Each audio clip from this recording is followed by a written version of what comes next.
Neighbors said I was a bad neighbor. Help me make this true. I live with my driving age kids. Each of us has a car, plus my son has a hobby car he works on in his spare time. It's fully tagged and insured, just currently undrivable due to backordered parts. I have no issue with the extra space it takes. He's a good kid with great friends and has stayed out of trouble.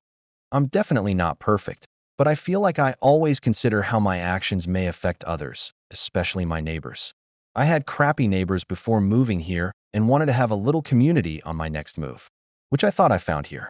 I shared garden veggies and baked goods, take care of pets and watch homes when people are out of town, pull packages out of the rain, you name it. If I have it, I share it.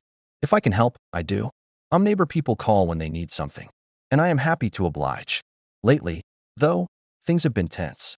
After a small fender bender, my son has been saving for repairs. At the same time, his hobby car is out of service.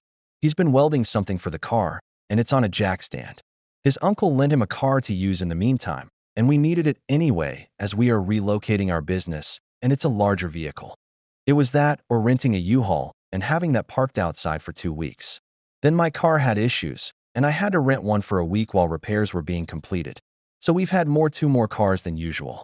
We live in a regular residential neighborhood with no HOA where street parking is totally normal. The 2 extra cars were parked in the street. Temporary situation that was explained to the neighbors when they first asked why. Recently, one neighbor offered to pay to have my son's daily driver car towed, the one with minor visual damage.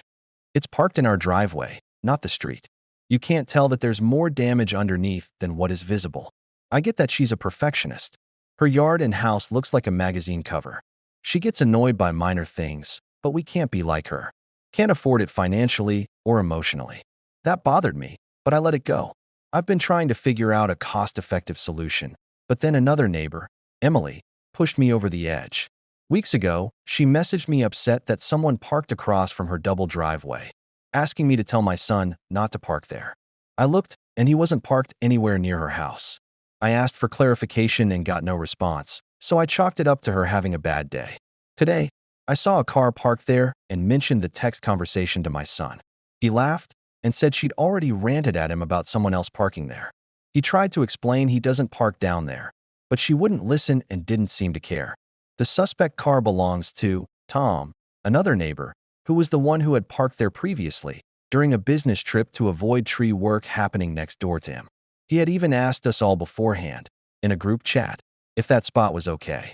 In order to avoid more drama with Emily, I called Tom and told him what had transpired previously, and he moved it to our yard instead. He was flabbergasted as they speak regularly, and she mentioned nothing to him. Let me say this again. It's a public road. Anyone can park there. And there's no way that car actually blocked Emily from using her driveway, unless she's dealing with a serious driving impairment, which she is not. But she does have a reputation as a pot stirrer, and I think that may be one reason I made more of an effort to be nicer to her over the years so that I don't become a target for her. But the more I thought about it, the more annoyed I got. So I messaged Emily directly and pointed out that she seemed upset with Tom, but was projecting onto us. I told her I spoke to Tom, and he moved his car up today so that it isn't in front of her driveway. She replied saying my son did park near her house once, but across the street and next to her driveway. She claimed a telephone pole makes it hard to maneuver their truck. She began ranting about Tom again. I told her maybe we could request the pole be moved and that I had helped a client do this recently. That's when she lost it. This is all in writing, so there's no denying it. Suddenly, it wasn't about blocked driveways or poles. It was about how we have too many cars, and that makes us bad, inconsiderate neighbors. She said some pretty nasty things, and I ended up blocking her. I had no idea that each driver having their own car could be an issue. Her reaction was completely uncalled for. She's the one I've helped the most over the years. I never once asked her for a thing. But now, I'm honestly fed up. Lately I've felt low, and this just confirms it. I've let myself be taken advantage of, treated like a doormat, all while trying to be the good neighbor. Recently, the neighbor that was her usual target moved away. I am now positive that I am her replacement. I am also sad that I am allowing 2 people change how I am. It really made me happy to be the go-to neighbor. Now, I feel defeated. If you enjoyed this story, please subscribe to my channel. There are many great stories for you on my channel. Thank you for watching.